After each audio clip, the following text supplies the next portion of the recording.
Welcome to another episode of Trash Talk. We are the K-Roos brothers. I'm Jon-Bernard. That is Nick. And we bring you the best news, the most recent news of combat sports throughout this week. Nick, it was just UFC 307 in Salt Lake City. Utah. I was worried about the card. Everyone was taking a big shit on the card saying, I was one of them. it's not a stack. We're getting fight fatigue. Alex Pereira, yet again, I think, saved the card. Well, because the main event was the best fight. As with all Pereira fights, it usually steals the show. And going through the rest of the card, yes, Jose Aldo was on there, but it did lack big names. Well, two female fights definitely hurt it. But it almost didn't happen, the Pereira fight. Well, Daniel Cormier and Alex Pereira's team did say that he was fighting a lot coming into this fight. He had antibiotics, he had a rib injury. He was going to pull out of the fight. Apparently, they had told the UFC that they have intentions to possibly pull out of the fight, and the UFC would have had to put the Pennington fight to the main event. You think they would have done that, or you think they would have gone for maybe like a late minute stage? Everyone online said that could have possibly been the worst card of all time if that did happen. Well, think about it. Because of all the poor judging and how everything went in the preceding fights, if Pereira didn't fight in a striking fest that it was, that definitely saved the card. It could have been one of the worst cards. They would have put Aldo to the main event. I think they would have done... No, you got to go with the title, mate. You got to go with the title. Yeah, but it's a female fighting title, so doesn't matter, but... Maybe Kayla Harrison main event, I don't know. Again, she also said that she was struggling going into fight week as well. You think because of the high altitude? Because I think a lot of them went there early to train. Maybe the high altitude gets to them. Pereira's team did say that they told the UFC they'll go up early, see how they're feeling, get accustomed to the altitude, and he obviously went in and fought. Maybe that was a reason for his slow start and why he didn't pull the trigger early. I think there's just excuses from everyone. The high altitude, I reckon it's Nah, it's not bullshit, Nick. Obviously, everyone talks about it. I mean, Khalil Rountree spoke about it. He pretty much did his camp there. It is a factor, but I was just surprised that Pereira put on that performance, being on antibiotics, looking like he was sick. You saw him coughing in his corner and everything. Anyways, let's move on to the hot take for this week. Yep. MMA hot take this week. Alex Pereira is the pound-for-pound #1 fighter in the world. Yes or no? I don't think so. I can't look past Islam Makhachev. When you're talking about an all well-rounded UFC fighter, it's Islam Makhachev. And other fighters have said the same thing. I know Usman came out and said it's got to be Alex Pereira after the year he's had. But when you look at fighters like Henry Cejudo, people that look at the wrestling, the grappling aspect, and that can strike as well, an all-rounder, it's Islam Makhachev. But is he the fighter of the year? I think he's the fighter of the year. I say no, he's not pound-for-pound #1 because of what the list is. It's not a power ranking. If it was a power ranking, yes, Pereira could be #1 because of his activity. But pound-for-pound is if it transcends weight classes. Who's the best fighter in the UFC? At the moment, Islam's been the most dominant. John Jones, if he puts a number on Stipe, he could probably take that. No way. But I think Islam's got it solidified. It's a shame that he's injured. But fighter of the year, yeah. Well, 100% is everyone on MVP. Twitter is saying, listen, Ilia Topuria, especially if Ilia Topuria knocks out Max, he becomes the fighter of the year. I just think with activity, Alex has defended his title twice. He's fought 3 times, pretty much saved the UFC's asses every single time he's fought. Yeah, I think because he's coming the in MVP, on short notice, I think he's got to be the fighter of the year. I think after UFC 300, talks were already, okay, he saved the UFC. UFC 303 saves the UFC again. 307. Just for the job of saving the UFC, saving cards, being the guy that is just stepping up whenever they've called him. Ilia Topuria, yes, he beat probably the best featherweight of all time in Volk. And if he does beat another great featherweight of all time in Max Holloway, you can make the argument he's the fighter of the year. No, but at the end of the day, 3 title defenses is better than a title win and a title defense. Exactly right. But who would your current pound-for-pound list go? My current pound-for-pound, Islam 1, John Jones 2. I'll go Pereira 3, and then maybe Ilia, Bilal, DDP. You got to go champions. Okay, yeah, that's a fair list. I have Islam #1 for sure. Probably Pereira second. Then I would go maybe Ilia.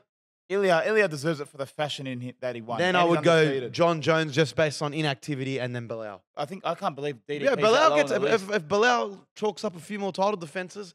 People hate to say it, but he'll be climbing that list. DDP's had a title defense, and he's still lower than Bilal on the rankings. Does that make sense? Because I think it's just purely on the fight style. DDP beat Izzy.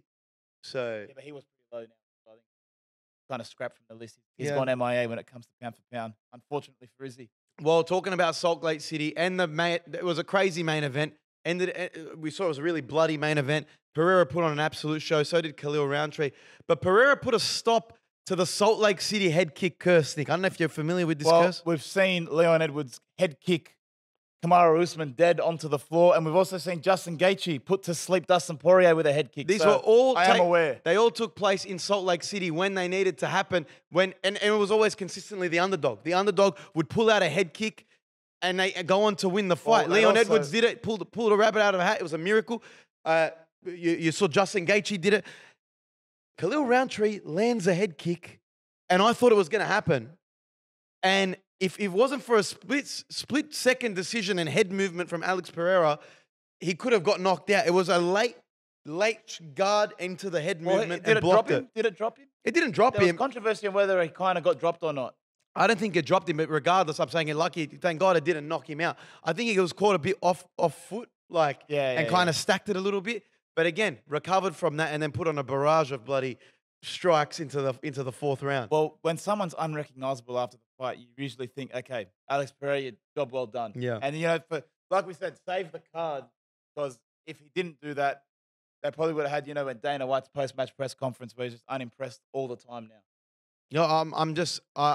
I'm surprised that the Salt Lake City curse is now. Well, let's put him on the cover of EA now. I say put him on the cover of EA Sports. Technically, he's been on the cover, with this Ultimate EA.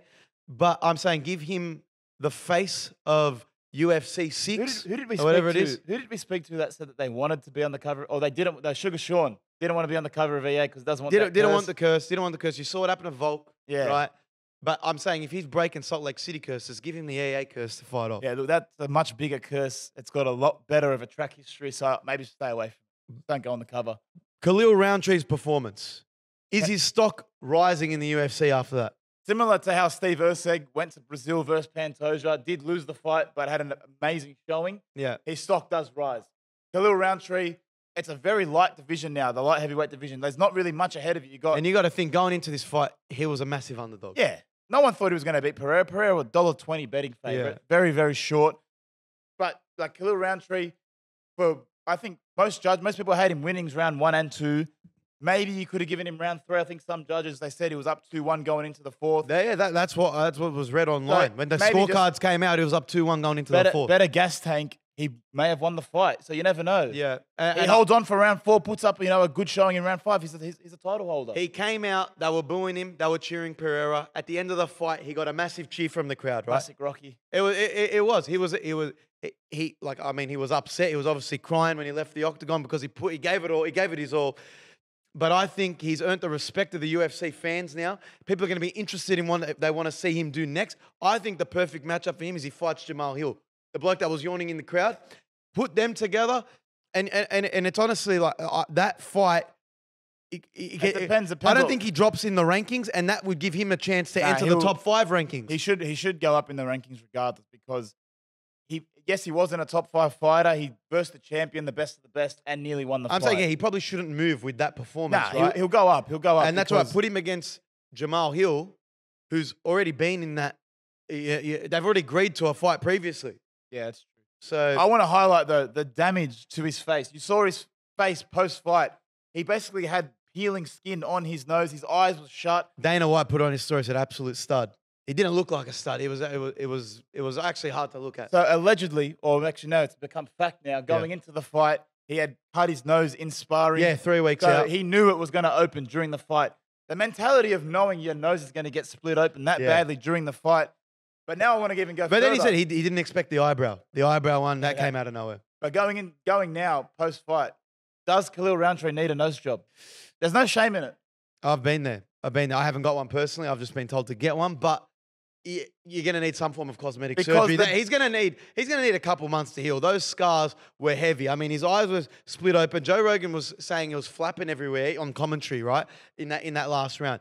The nose was severely split open. The photo after the fight of his nose, I don't know if you could see bone. Open. Yeah, it was open. It's more than just a cut. It looks like you need some rhinoplasty to just actually cover it up. You need a new nose. The face of a warrior. The face of a warrior. And if he has to get a nose job, I'm not gonna bash him for it. Hey, we know a few doctors we can give you a hand. Yeah, recommend you to I would go to the Middle East, Turkey, Khalil, you can get it done for cheap. No shame in it. No shame in it at all. Get it done, Khalil, mate. You'll come out looking like Owen Wilson.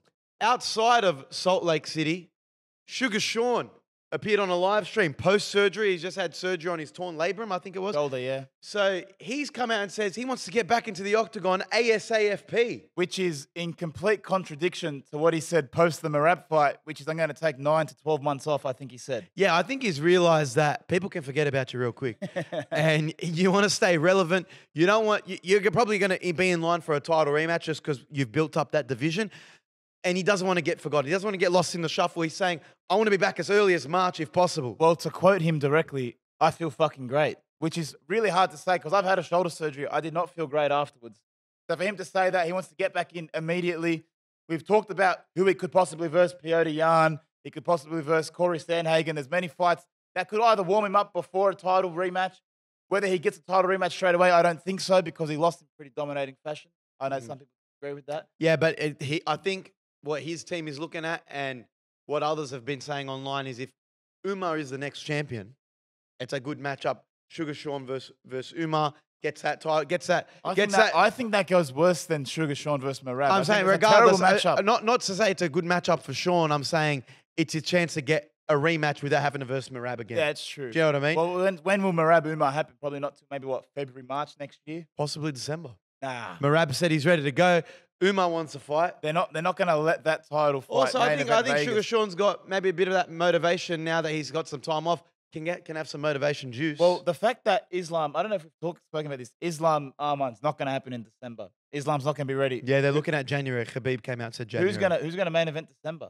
Because Bilal, Kamaru Usman, does that main event come up? Even Bilal, Shavkat, I don't think it's main event worthy. You saw Joaquin Buckley called out Kamaru Usman. You could put it on in December. He didn't take too much damage against Wonderboy. It's not going to be a main event, though. No, but I'm saying put that on the card. Yeah, but who's going to put that on the card with Bilal title defense? Nah, Bilal can't. I think Manchester proved Bilal's not the main eventer. He's a co-mainer at best now. That's just nothing against Bilal. I think he's entertaining, but they need a bigger fight to co-main with Bilal. Well, immediately after Salt Lake City, Alex Pereira said he wants a holiday. He said, he's earned it. I think I've earned it. You know, he didn't have the best fight week. He was on antibiotics. He was coughing, maybe a bad rib injury. But essentially he says, I think I've deserved a break. But his break genuinely could be 2 months. I'm being honest. Like when do you see Alex Pereira coming back? Does he take 3 to 6 months off? If you look in comparison to his two previous fights, Jamal Hill, round 1. Yuri Prohaska took no damage, round 2, very early stoppage. This fight, he copped a lot of damage, a lot of head knocks, and it went deep into the 4th round. So he most likely will take a bit of a breather. Let's say it's at least 4 or 5 months. We're not going to see him for a bit, and he's earned it. He's got to let actually someone look. He came out and said he doesn't want to go to middleweight, doesn't really need to go to heavyweight. He's happy to have a few more title defenses at light heavyweight, and really at the moment, there's no one in that division worthy of fighting him. Jamal Hill trying to claim that spot. But, mate, you got embarrassed. You need a fight to earn a number 1 contender spot. So does Yuri Prohaska. So does Jan Blachowicz. They all need to earn a title shot. So he could have a break, let the division kind of sort itself out. So he's earned the break. He'll have a lot of time off, I think. What does an Alex Pereira holiday even look like? Is it just making skits with Glover and the boys? Coming back to Australia. He's going to come back to Australia. He's going to come back to Australia, Bondi Beach. Yeah, I could see him going to Bali with Craig Jones, having a good time. From what I heard, he thoroughly enjoyed himself last time he came out here to the Outback. So I'm pretty sure Down Under is the place to be for Alex Pereira. Here's how some of the UFC fighters reacted to Alex Pereira's knockout. You had Conor McGregor, who put some big money on Alex Pereira, put $1 million, collected a nice $200,000, said, this is real fighting.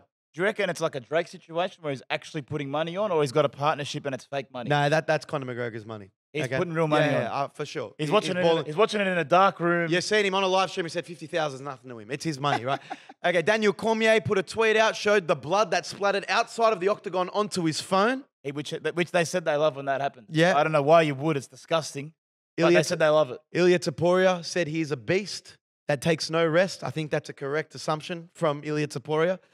Ankalaev came out and said great win, but this voodoo shit's not going to work on me. He prays 5 times a day. He said essentially that he's ready to fight him.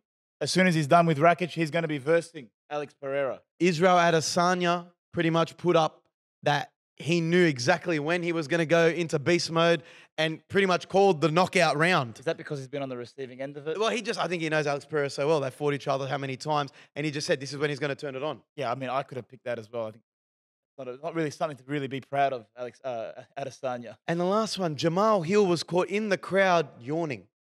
He did the... So stupid. So stupid. Now, I think this is one of the most embarrassing things ever. He copped a lot of backlash for the yawn. As you should. This is a bloke that got knocked out clean by Alex Pereira, yawning which was one of the better striking matches I've seen. One of the fights of the year in terms of all-out striking. I don't think there was anything to yawn at. Khalil came out, looked like he could have won the fight in the first 2 rounds with his striking. And then I think Alex Pereira really just turned it on when he wanted to. And then Alex Pereira with the clapback of the century, saying Jamal Hill must have just woken up from UFC 300. That was a stinger. You buried him. You ruined him. Jamal Hill, I don't even know. You can't recover from that. You're done. That's it. One, you got knocked out by him. But Jim genuinely might be right. Maybe he did just wake up from... Because you don't yawn to that. You don't yawn to that fight. Everyone's coming out, respect. Even Khamzat Chimaev, who's a man of few words, tweeted saying that, he's got the great respect for Alex Pereira after that fight. So how can Jamal Hill be yawning? I know he might just be... The fight's boring. He might just be playing a character, but I mean... The wrong time to play. The wrong time to play the yawn. Not after that. If it was a genuinely boring fight, go for gold. But it just wasn't. And after getting knocked out, I don't think you have a place to say. He definitely has to earn his way back into title contention. And I think the perfect fight to do it is against Khalil Rountree. Which we've said before, and I don't think it will happen because that's just a bad matchup for him again. Something that's happened outside of UFC 307 is Ilia Topuria. The bloke's been everywhere. He's been on live streams. He's been doing interviews. He's tweeting out. And I get it. He's a hot shot. He's the UFC's pretty boy right now. He's looking past Max Holloway already. He's talking about a fight with Islam Makhachev. He's called out Islam and said, I definitely want this fight after I beat Max Holloway. He said that will happen soon. He's been saying it on a live stream. Do you see this fight even happening? Yes, because Islam Makhachev, once he defeats Arman Tsarukyan, which is the likely scenario that will happen in January, there's no one really in that division for him to verse anymore. He kind of has cleared the division. And then on top of that, he's made it known he's not going to go up in weight because he doesn't want to fight Bilal Muhammad. So then who's the likely opponent? Ilia Topuria. Topuria wants it to happen. Islam Makhachev says he's open to the challenge. He's even come out against Ilia Topuria, tweeting against him. He tweeted back at him. He said he hasn't gone too personal, but he should take it a bit easy. That's pretty much what he said. At least he's intrigued by the prospect of fighting Ilia Topuria, which is always the first step in those fights happening. The problem is, though, Ilia Topuria, if you do beat Max Holloway, you've had one title defense. That's not enough to go up in weight. Yeah, you kind of do need to clear your division. Even though, really, who in the featherweight division do you want to see him face? He's got to verse Volk again, definitely. Like, there's 2 fights there that he has to have before he can even think about going up. I agree with that. But the thing is, I think Islam's kind of bored in his division, and he wants a new challenge. Well, go up and fight Bilal. No. I mean, face Tsarukyan, and then either go up or he has to fight a featherweight. You know what I mean? I feel like it's only... if you're talking intrigue and money fights, Topuria would be a money fight. Yes, Topuria is maybe small in height, but I think he could go to lightweight pretty sleek. Mate, Topuria came out and said, this is literally word for word, he said, I don't have to cut weight going to lightweight, right?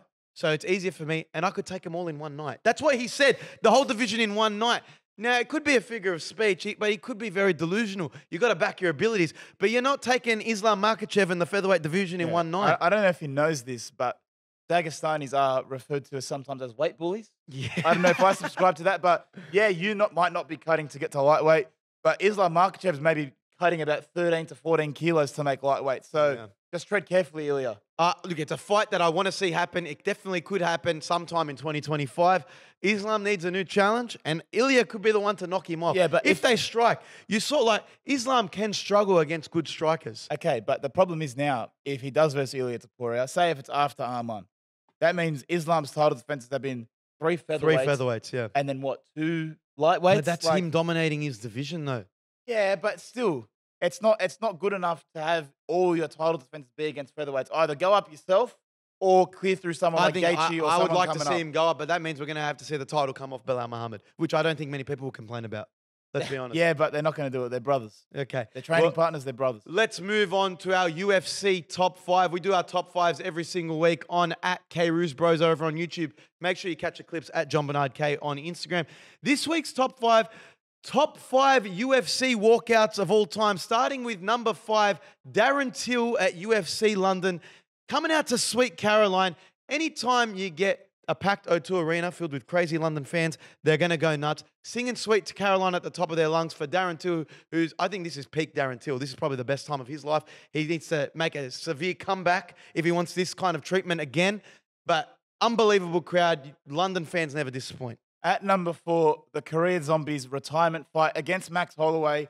One of the most legendary fights, and on top of that, one of the most legendary walkouts. Comes out to Zombie. You can't pick a better time for this, moment to happen in UFC history, and it's definitely top 5. It's like they knew it was his last fight. Brought a tear to my eye. And bloody great song as well. Definitely. And then, unfortunately, he didn't get the win inside the octagon, which was sad to see. But in Singapore. That's UFC. Number 3, it's UFC London again, but it's Paddy the Baddie coming out. This was just after 2 fights in the UFC. This is how over Paddy the Baddie was in London. Comes out to his classic, moving the arms. Banger. Absolute banger. Fans going nuts. He kind of got that treatment in Manchester as well. Yeah, the only problem in Manchester was on at 5 in the morning. Yeah, that's why. There was like... Crowd was a bit tired. He kind of did wake up the crowd a bit, but it just wasn't the same energy, unfortunately. Definitely won't. At number 2, Conor McGregor walking out to Sinead O'Connor. Listen, coming off a short notice fight.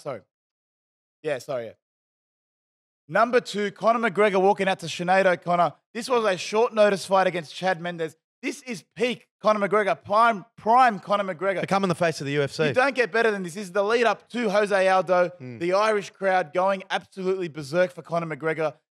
I don't know how this isn't number 1. Well, the reason why I didn't put it number 1 is he's kind of usually a Biggie Smalls, Notorious B.I.G. This was kind of different for Conor, but the Irish fans absolutely loved it. I think it's an iconic one because that was him becoming the face of the UFC, and the Irish fans loved it. And that whole week, the press conference into the entrance of the fight, you just knew it was magic. Yeah, no, it was, as weird as that is to say. Yeah, that sounded gay. It was great. It was great to watch. Okay, why I put you number 2 because number 1 is Alex Pereira. After the year he's had, pick any one of them. His walkouts where he slowly makes his way up, looks the fighter in the eye in the octagon, pulls the arrow back, and then yells. Releases the arrow and then yells at the fighter. It's one of the most frightening things in the UFC. And you saw the crowd vision of the actual walkout on the weekend. It's awesome. If you get those seats where you're kind of getting up front, right in front of you, him doing it, it's amazing to see. Not only does he hit you with an arrow, he yells, then he gets in the octagon, doesn't blink, stares you down in the eyes. It's one of the scariest walkouts. I think it's one of the most iconic walkouts in the UFC. I don't know how many we have left with Alex Pereira doing that, but we've got to enjoy him while we can. I think it's the best walkout in UFC history. And you know what's the worst way to ruin it?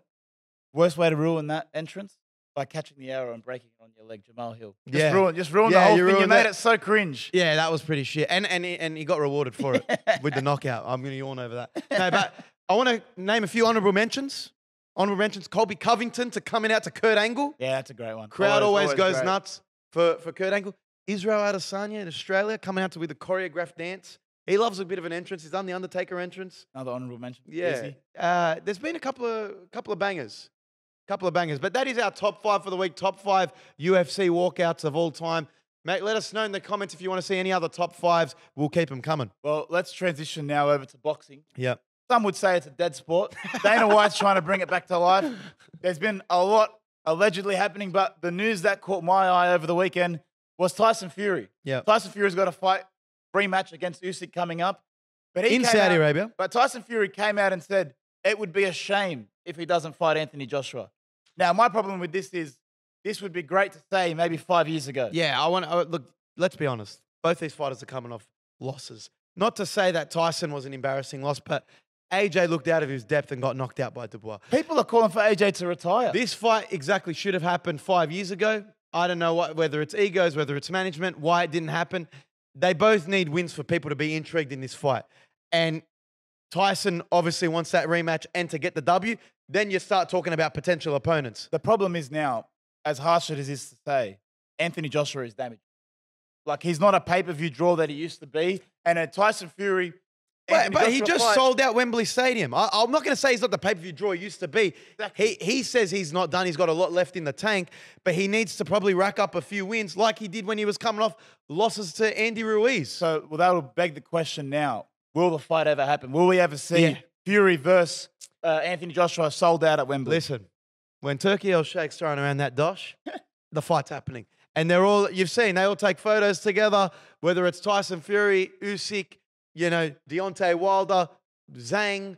They're all Saudi Arabian fighters. They're going to get paid. They want to put on more events. Whether it's going to happen in America or Saudi Arabia, it's going to happen. Well, the problem is, in the scenario where Fury beats Usyk, they're going to have a trilogy fight. It's 1-1. So you're going to say, okay, a year from now, Fury versus Usyk 3. Depending on it. When is he going to fight? Because Tyson Fury, I think, is already retired 5 times. Yeah. So, I think he can't keep coming out of retirement every time. It's the perfect time for it to happen. I mean, the immediate reaction when AJ lost, Tyson Fury called him a cunt because he just said that you cost me $150 million. He's not wrong because that fight probably should have happened, especially if he had won.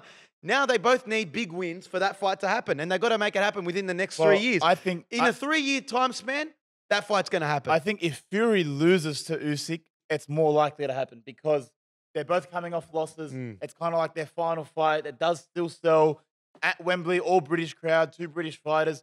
But the problem with that fight for me, Fury wipes the floor with him. He outboxes him. Like everyone knows, AJ started himself as a boxer, not that level. Like Tyson Fury's like the elite. Up there with Usyk, that's the fight that you want to see.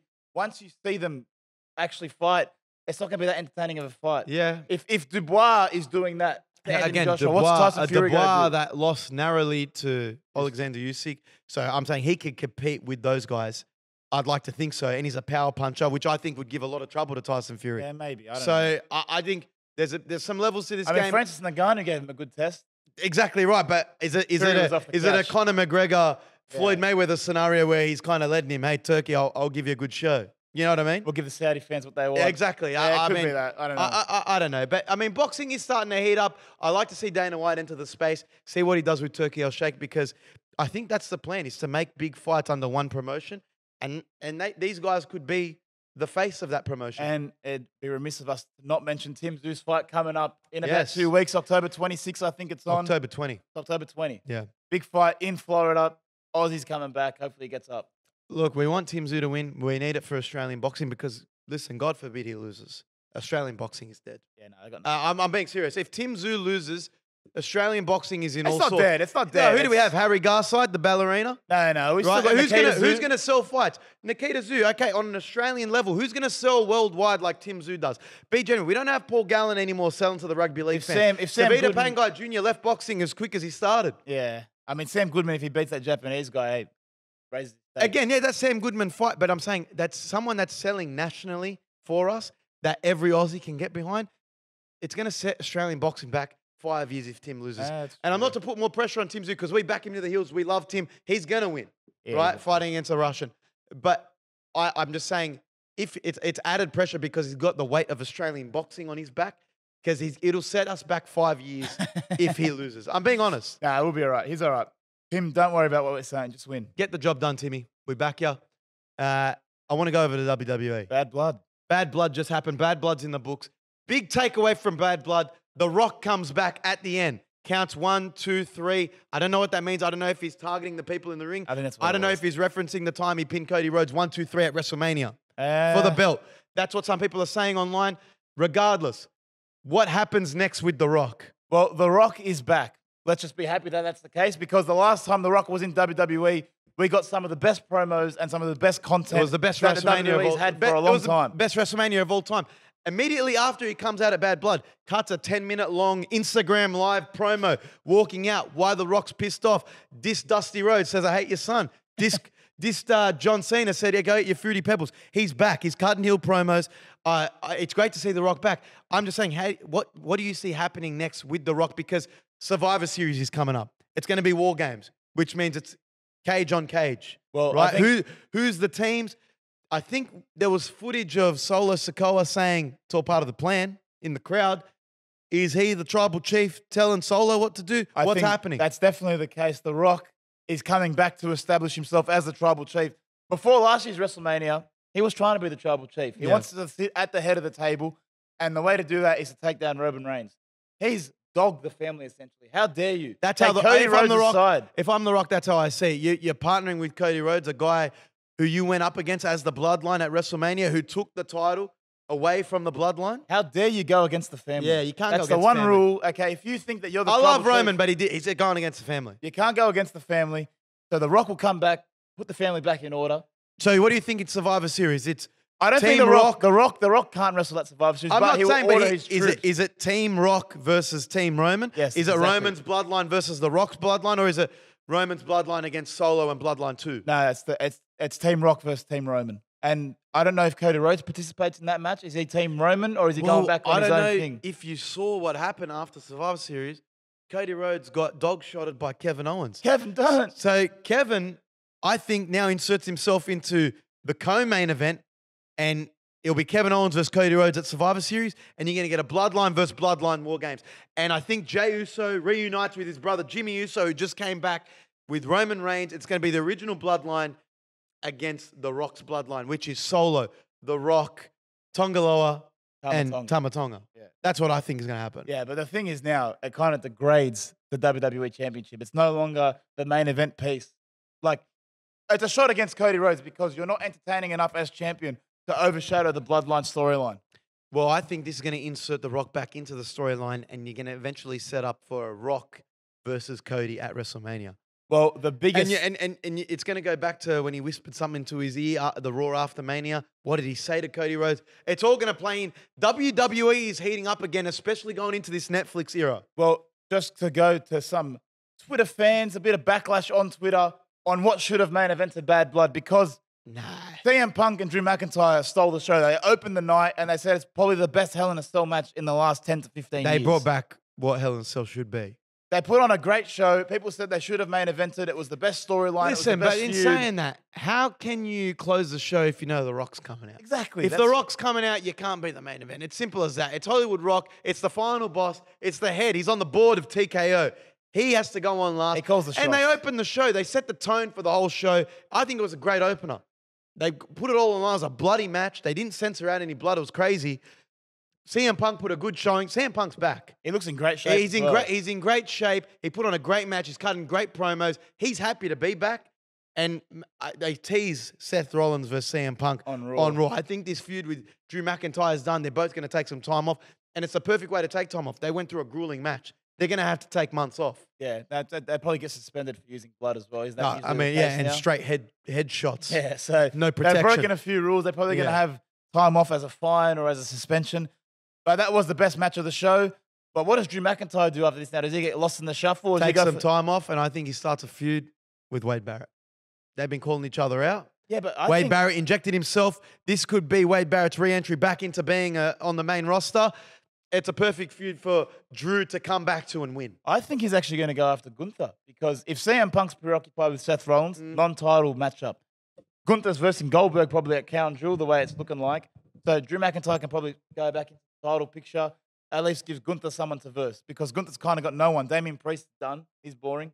He's preoccupied with Dom and Liv. Yeah. And Rhea Ripley. What do you think of the new Crown Jewel title? Stupid. Bro, any title that's not a main roster title, for example, The Rock's title, they're just doing it to sell merch. Like, I understand as a business it makes sense, but it's really to make this match in Crown Jewel important. I know they have to appease the Saudis, but essentially it's going to be a champion versus champion, non-title. Their titles won't be on the line. The winner will be the Crown Jewel champion. stupid. Like, it's like a participation award. Really. It is. It's like an East versus West conference in the NBA. It's and it's not like an all-star game, but it's the two title holders. Let's see who's the best. And it's shit because one of them's going to have to lose. I don't think it's going to be a dirty finish. I think Cody Rhodes beats Gunther. I would rather like a Money in the Bank sort of stipulation, like whoever wins this tournament or whoever wins this title gets a shot at a WWE champion. Like, make it realistic stakes. Like, why are you just giving them a fake title? Well, the thing is, they've done that. They've done King of the Ring. Yeah. They did that in Saudi Arabia earlier in the year. So now this is kind of like a champion versus champion. Oh. They've done Night of Champions before in Saudi, but this is just another way of doing it. When's Brock Lesnar coming back?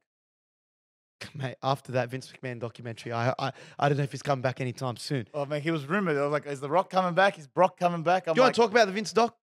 Just touch on it. I think it didn't make him look as bad as they said. Like, Twitter was making out as if, like, the whole entire series is going to, make him look really, really bad. The first 5-6 episodes, kind of rehashing things. I'm going to be honest with you. It inspired me. As a businessman. As a businessman. Just The Vince reiterate McMahon that. documentary inspired me as a businessman. It makes me want to take risks. It makes me want to, really venture out and grow my company.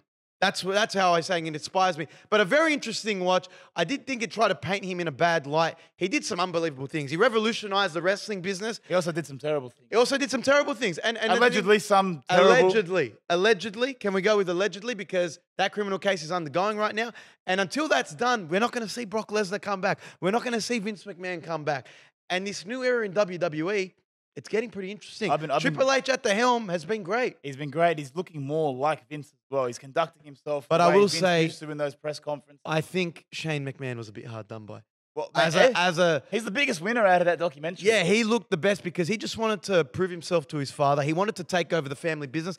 And right now with Triple H there and Stephanie there, it doesn't look like he's going to get that chance. So maybe those rumors of Shane McMahon going to AEW, they might be true. I hope and it that happens. could definitely shake up the wrestling business. And that's what I want to see happen. That's my biggest takeaway from the Vince doc. If Shane McMahon goes to AEW, I'll start watching it out of loyalty to the McMahon. Yeah.